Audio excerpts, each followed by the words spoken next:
Hello guys, dark hole में आपका स्वागत है।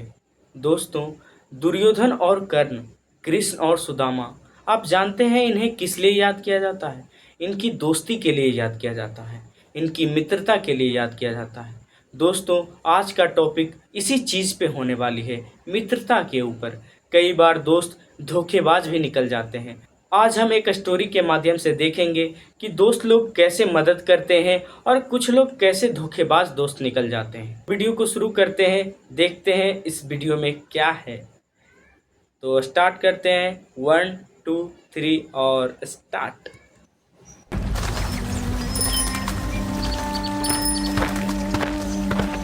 वीडियो को पूरा देखिएगा। एक दिन सुबह सुबह चंदनपुर गांव में सन्नाटा छा जाता है। अरे बहन, तुझे पता है वो जो सुरेश है ना? कौन? वह तोतला? अरे वही जो सरपंच जी के घर के पास रहता है, उसका किसी ने खून कर दिया। क्या? खून? और वो भी हमारे गांव में? हाँ, अभी अभी सरपंच साहब ने पुलिस को खबर की है, वो बस आती ही होगी। तभी पुलिस की गाड़ी सुरेश के घर आती है। पुलिस वहाँ पर लाश को देखती है। सुरेश की लाश खून से लथपथ जमीन पर पड़ी होती है। पुलिस पूरे घर को अच्छे से देखती है। अच्छा, तो आप ये बताइए कि सुरेश की किसी से दुश्मनी थी या आपको किसी पर शक है? उसका आप सबसे कैसा रिश्ता था? अरे साहब, सुरेश हमारे गांव में नया नया आया था। दुश्मनी का तो हमें नहीं पता, लेकिन इसकी वह दूध वाले राजू से कुछ दिन पहले लड़ाई जरूर हुई थी। सुरेश ने राजू का सारा दूध बर्बाद कर दिया था। दोस्तों, आखिर इस मर्डर का कारण क्या है? आखिर किसने ये मर्डर किया है? देखना बड़ा दिलचस्प होने वाला है। क्या राजू ने तो मर्डर नहीं किया है ना? देखते हैं क्या होता है। वीडियो शुरू करते हैं, तब पता चल जाएगा आखिर मर्डर किसने किया है। तो शुरू करते हैं। हाँ, और उस दूध वाले राजू ने उसे गुस्से में जान से मारने तक की धमकी दी थी। क्या दूध बर्बाद होने पर जान से मारने की धमकी? अरे हाँ साहब, वह बात कुछ ऐसी थी कि सुरेश राजू से रोज दूध लेता था, लेकिन आज तक उसके पैसे नहीं दिए। और उस दिन राजू सुरेश से पैसे मांगने के लिए घर आया, तो सुरेश ने मना कर दिया और उसका सारा दूध भी बर्बाद कर दिया। फिर दोनों में बहुत बड़ी लड़ाई हो गई और उस दिन सुरेश को राजू ने धमकी भी दी थी। आप और क्या क्या जानते हैं सुरेश के बारे में? मुझे सब बताइए। और क्या सुरेश शराब भी पीता था? साहब, गांव में तो उसकी इतनी ज्यादा किसी से बोलचाल नहीं थी, पर हाँ, वह जब भी पास से निकलता था उसमें शराब की बू जरूर आती थी। वह हर रोज शहर जाया करता था, पर शहर में कहाँ जाता, क्या करता, ये भी हम में से किसी को नहीं पता। फिर हवलदार, सर ये देखिए मुझे क्या मिला। इंस्पेक्टर के सामने एक लाल मोती का टुकड़ा रखता है। पुलिस वहाँ पर सील लगा देती है और राजू के यहाँ पूछताछ करने जाती है। दोस्तों, क्या राजू ने गलती की? क्या राजू को ऐसा करना चाहिए था? राजू ने जो धमकी दी वो उसे देना चाहिए था या नहीं? मेरी मानिए तो ये सही है, क्योंकि वो उसका दूध का एक भी पैसा नहीं दिया था, तो ये करना सही था। लेकिन इसका ये मतलब नहीं होता कि उसने ही मर्डर किया है। देखते हैं पुलिस पूछताछ के दौरान क्या क्या रिपोर्ट निकालती है। देखते हैं, वीडियो को शुरू करते हैं। राजू उसके घर में लेटा हुआ था। तभी दरवाजे पर खटखटाने की आवाज होती है। अरे भाग्यवान, जाओ और जाकर दरवाजा देखो जरा, इस वक्त कौन है? राजू की पत्नी खिड़की से झांक कर देखती है तो उसे पुलिस की गाड़ी दिखती है। वो घबराती हुई राजू के पास जाती है। पुलिस, हमारे घर में पुलिस आई है। आप सच सच बताएं, आपने कुछ गलत काम तो नहीं शुरू कर दिया है ना? क्या पुलिस? अरे बाप रे, सुन, मुझे कहीं छुपा दे। अरे पर तुमने आखिर किया क्या है जो तुम पुलिस से छुपाने की बात कर रहे हो? अरे मेरी माँ, अभी तो मुझे कहीं छुपा दे, मैं तुझे बाद में सब कुछ बताता हूँ। राजू की पत्नी उसे एक बड़े से संदूक में छुपा देती है और दरवाजा खोलती है। अरे पुलिस, आप आप यहाँ कैसे? क्या यह राजू दूध वाले का ही घर है? हाँ, घर तो उन्हीं का है। अच्छा, तो कहाँ हैं आपके पति? वो तो यहाँ नहीं है, वो तो शहर गए हुए हैं। क्या शहर? तो वो वहाँ से कब तक आएगा? वो मुझे नहीं पता। अरे यह मेरी पत्नी है कि दुश्मन? क्या जरूरत थी बताने की कि यही मेरा घर है? तभी उसका दम घुटने लगता है और वो जोर जोर से खांसने लगता है। दोस्तों, क्या पुलिस को पता चल जाएगा कि राजू यहीं पे है? उसकी पत्नी ने तो झूठ झूठ पुलिस को बता दिया है। अगर उन्हें सच्चाई पता चली तो राजू की तो खैर नहीं। देखते हैं, उसकी पत्नी ने तो झूठ बोल भी दिया है पुलिस को। देखते हैं पुलिस चली जाती है या छानबीन करके राजू का पता लगाती है और उसे जेल लेकर जाती है ताकि सारे सवालों के जवाब निकाल सके। देखना बड़ा दिलचस्प होगा। देखते हैं क्या होता है कहानी में आगे। आप लोग बने रहिए।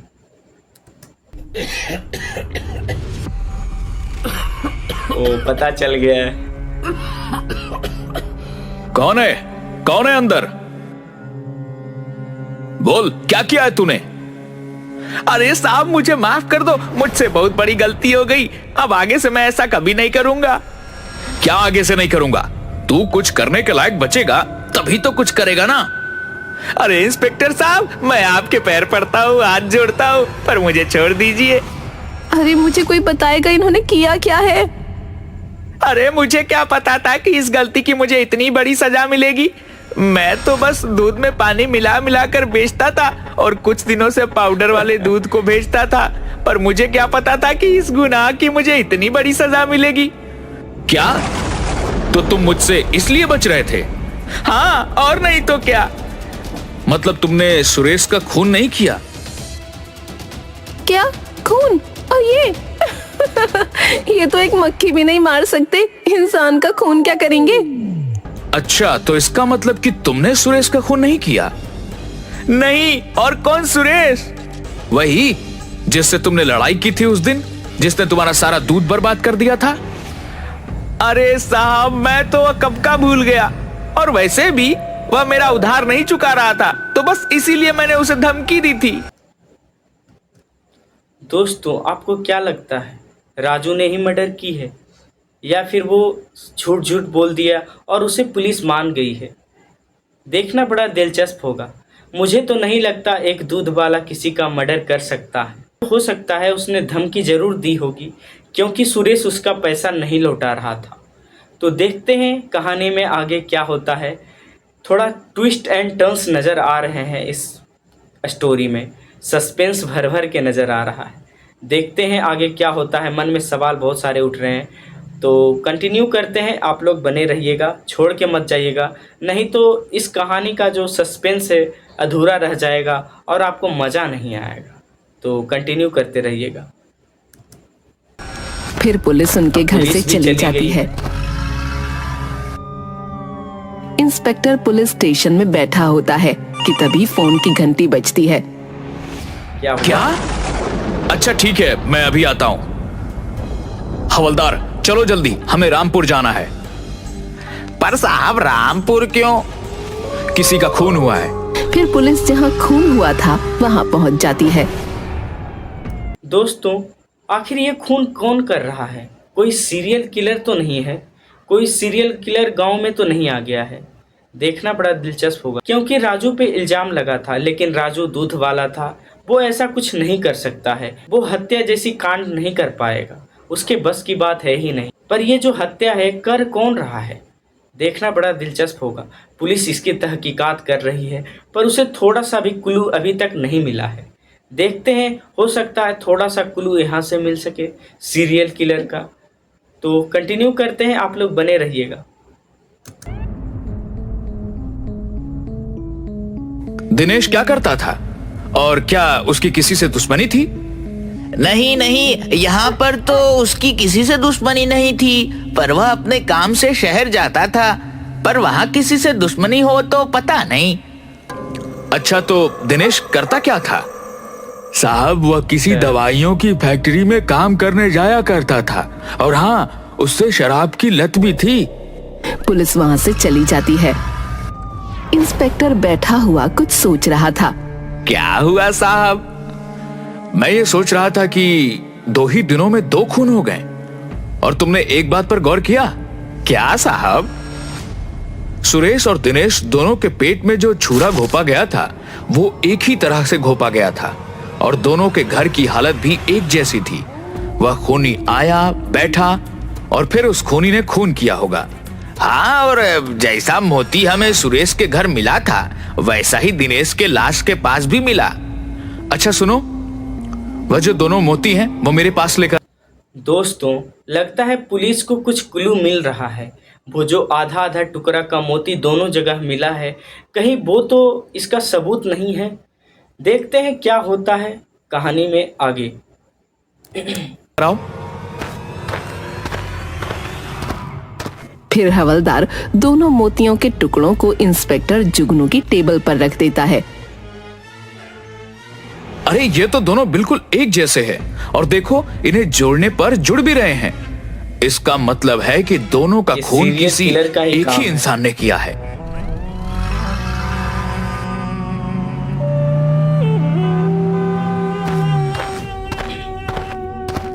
क्या आप इसे जानते हैं? हाँ हाँ साहब, ये तो मेरी फैक्ट्री में काम करता है। शायद आपको पता नहीं है पर इसे किसी ने मार दिया है। क्या? जी हाँ, बस इसी की पूछताछ करने के लिए हम यहाँ पर आए हैं। क्या दिनेश की यहाँ पर किसी से दुश्मनी थी? नहीं नहीं साहब, यहाँ तो उसकी किसी से कोई दुश्मनी नहीं थी। दरअसल दिनेश, सुरेश और रमेश तीनों बहुत अच्छे दोस्त थे, पर सुरेश और दिनेश पिछले कुछ दिनों से काम पर नहीं आ रहे थे। क्या यह वही सुरेश है? जी हाँ मैनेजर साहब, आपके इन दोनों कर्मचारियों की हत्या हो चुकी है। क्या? सुरेश भी? जी, हम रमेश से मिलना चाहते हैं। जी बिल्कुल। फिर मैनेजर रमेश को बुलाता है। क्या आप ही दिनेश और सुरेश के दोस्त रमेश हैं? जी हाँ, मैं ही सुरेश और दिनेश का दोस्त रमेश हूँ। तब तो आपको पता ही होगा कि सुरेश और दिनेश को किसी ने मार दिया है। जी हाँ इंस्पेक्टर साहब, मुझे आज ही सुबह पता चला। इंस्पेक्टर साहब, ये देखिए, मुझे भी कोई धमकी भरे खत भेज रहा है। हो ना हो वह खूनी मुझे भी मारना चाहता है, पर मुझे समझ नहीं आ रहा कि उसकी हम तीनों से क्या दुश्मनी है। तुम शराब भी पीते हो? जी वो कभी कभार। इसका मतलब कि तुम तीनों एक साथ ही शराब पीने जाते होंगे। हाँ, हम तीनों काम खत्म करके फैक्ट्री के पास वाली शराब की दुकान पर जाते थे, पर सुरेश और दिनेश दोनों ही बहुत ज्यादा शराब पीते थे। दोस्तों, आपको क्या लगता है कहीं रमेश तो खूनी नहीं है? मुझे तो नहीं लग रहा है, क्योंकि ये तीनों दोस्त थे, तो दोस्त एक दूसरे का मर्डर तो नहीं करेंगे। हो सकता है कुछ कारणों से कोई दुश्मनी हो गई हो आपस में दोस्तों के बीच में, और इस वजह से उसने उसकी मर्डर कर दी। देखते हैं कहानी में आगे क्या होता है। बहुत सारे ट्विस्ट एंड टर्न्स देखने को मिल रहे हैं, मज़ा बहुत आ रहा है। थे कभी कभी तो शराब के ठेके पर ही पड़े हुए मिलते। शराब के ठेके पर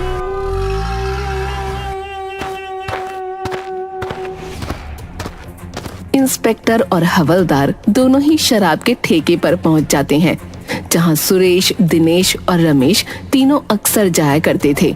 कुछ और पूछताछ करके वो दोनों वहां से निकलने लगते हैं। तभी उन्हें शराब के ठेके के बाहर एक औरत मूंगफली बेचती हुई दिखती है। सर, वह देखिए, उस औरत के गले में वैसा ही मोतियों की हार है जैसे मोती हमें सुरेश और दिनेश की लाश के पास दिखे थे। फिर वो दोनों उस औरत के पास जाते हैं। एक मामूली मूंगफली का ठेला लगाने वाली के पास इतना महंगा हीरो का हार क्या कर रहा है? साहब, ये मेरी माँ की आखिरी निशानी है, इसलिए मैं इसे हमेशा पहन के रखती हूँ। क्या आप इन दोनों को जानती हैं? हाँ साहब, ये दोनों और इनका एक दोस्त तीनों यहाँ आकर अक्सर शराब के ठेके पे आते थे और मेरी ठेले से मूंगफली भी लेके खाते थे। अच्छा, तो आप इन दोनों के बारे में हमें कुछ बता सकती हैं? साहब, ये दोनों और इनका एक और दोस्त तीनों मुझे बहुत परेशान करते थे। अच्छा, तो इसलिए आपसे इन दोनों को जान से मार दिया और अब रमेश को भी धमकी भरे खत भेज रही हैं। अरे नहीं साहब, मैं उन दोनों का खून क्यों करूंगी भला? और आप खत भेजने की बात कर रहे हैं, मुझे तो लिखना पढ़ना भी नहीं आता। अगर मैं खत लिख सकती तो भला यहाँ पे मूंगफली क्यों बेचती? अगर तुमने खून नहीं किया तो तुम्हारी कान की बाली का मोती सुरेश और दिनेश की लाश के पास क्या कर रहे थे? बताओ, कहाँ है तुम्हारी कान की एक बाली? साहब वो उस दिन जब मैं मूंगफली बेच रही थी, उस दिन ये तीनों रोज की तरह मूंगफली लेने मेरे ठेले पे आए और मेरे साथ जोर जबरदस्ती करने लगे और मैं जैसे तैसे अपनी जान बचा के वहां से भाग निकली और शायद उसकी जोर जबरदस्ती में मेरी कान की बाली गिर गई होगी। मेरा भरोसा कीजिए साहब। दोस्तों, आखिर इस औरत ने भी उसे नहीं मारा, तो आखिर मारा किसने? आखिर रमेश को धमकी भरे खत भेज कौन रहा है? आखिर इन दोनों दोस्तों का मर्डर किसने किया? जब इस औरत ने नहीं किया तो किसने किया? सवाल तो यही है, एक सवाल यही है कि आखिर मर्डर किसने किया। तो देखते हैं, कंटिन्यू करते हैं, तभी हमको पता चलेगा। पुलिस तो अपनी तहकीकात कर ही रही है, हम भी अपने दिमाग लगा रहे हैं कि कौन है। देखते हैं क्या होता है। आप लोग भी दिमाग लगाइए और कमेंट में बताइए कि आखिर खूनी कौन है। साहब, मैंने किसी को नहीं मारा, मैं अपने बेटे की कसम खा के कहती हूँ।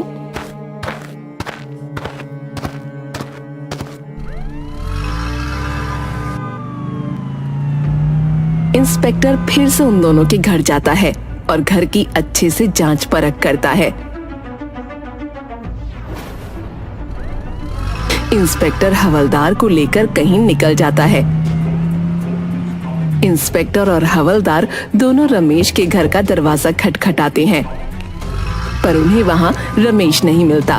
वो दोनों कुछ ही दूरी पर जाते हैं, तब उन्हें रमेश की भागता धुलाई हो हुआ रही दिखता है है। जम के। वो रमेश को पकड़ लेते हैं। बताओ, अपने ही दोस्तों का खून क्यों किया तुमने? अरे साहब, मैं क्यों करूंगा भला? अपने ही दोस्तों का खून। दोस्तों, क्या रमेश ने अपने दोस्तों का ही खून कर दिया? आखिर क्या दुश्मनी थी अपनी दोस्तों से जो उसे खून करना पड़ा? कहीं उस औरत के चक्कर में तो इन दोनों दोस्तों को नहीं निपटा दिया? देखते हैं आखिर रमेश ने ऐसा क्यों किया। देखना बड़ा दिलचस्प होगा। तो देखते हैं आखिर रमेश ने ऐसा क्यों किया। रमेश के ही जुबान में पुलिस उससे जानने की पूरी कोशिश कर रही है कि आखिर तुमने ये मर्डर क्यों किया। तो देखते हैं क्या होता है आगे। कंटिन्यू करते हैं, आप लोग देखते रहिएगा। बता, क्यों किया अपने दोस्तों का खून? बताता हूँ साहब। सुरेश और दिनेश दोनों ने ही मुझसे बहुत सारा उधार ले रखा था और दोनों ही उधार चुकाने का नाम नहीं ले रहे थे। एक दिन जब मैंने दोनों से उधार मांगा तब उन्होंने साफ साफ इनकार कर दिया। तब गुस्से में आकर मैंने दोनों को मारने का सोचा। उस दिन जब हम तीनों शराब के ठेके पर से निकले तब मैंने सुरेश को बहुत ज्यादा शराब पिला दी और उसे छोड़ने के लिए उसके घर तक गया। वह शराब के नशे में था। मैं कुछ देर वहां पर बैठा और फिर मौका पाते ही मैंने उसे मार डाला और रात के अंधेरे में मैं चुपचाप वहां से निकल गया। और ऐसा ही मैंने दिनेश के साथ भी किया। पर वह मोती, वह वहां पर क्यों रखा तुमने? वो मैंने आपका ध्यान भटकाने के लिए वहां पर जानबूझकर छोड़ दिया।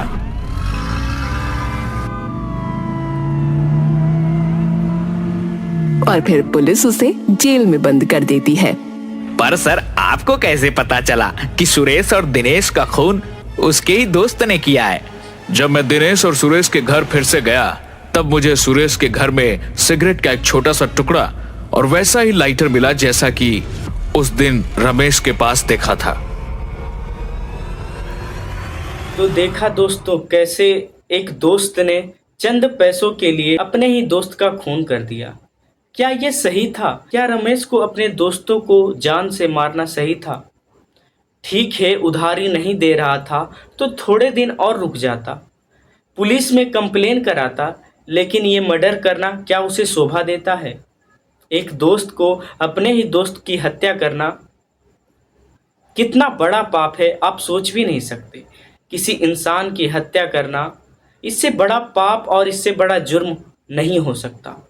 आखिर रमेश ने ऐसा किया, ऐसी करने का उसे तो सजा मिली ही, हो सकता उसे आजीवन कारावास हो। आखिर रमेश को ऐसा नहीं करना चाहिए था। रमेश को सोचना चाहिए था, रमेश को थोड़ा विचार विमर्श करना चाहिए था। ये सब करने से पहले उसने बिना सोचे समझे अपने ही दोस्त का खून कर दिया। दोस्तों, आपको क्या लगता है? रमेश को कितनी बड़ी सज़ा होनी चाहिए। मुझे तो लगता है उसे फांसी होनी चाहिए, क्योंकि उसने जो किया है वो पाप है। दोस्तों, अगर आपके साथ भी ऐसा होता है तो आप लोग सोच विचार करके निर्णय लीजिए, बिना सोचे निर्णय नहीं लीजिए। दोस्तों, आपने इस स्टोरी से सीखा होगा कि बिना निर्णय लिए कोई भी कर्म नहीं करनी चाहिए। दोस्तों, ये वीडियो आपको कैसा लगा कमेंट में ज़रूर बताइएगा। अगर अच्छा लगे तो लाइक शेयर एंड सब्सक्राइब ज़रूर कीजिएगा, और हाँ, 100 लाइक्स को ज़रूर पूरा कीजिएगा। तो मिलते हैं नेक्स्ट वीडियो में, तब तक के लिए धन्यवाद। कीप सेफ, और हाँ, गर्मी से बच के रहिएगा, और ऐसे ही नॉलेजेबल टॉपिक के लिए मेरा चैनल सब्सक्राइब जरूर कीजिएगा। आप लोग अपने बच्चों को ये कार्टून जरूर दिखाइए, ताकि वो लोग इससे समझ सके, कुछ सीख सकें। तो मिलते हैं नेक्स्ट वीडियो में, धन्यवाद।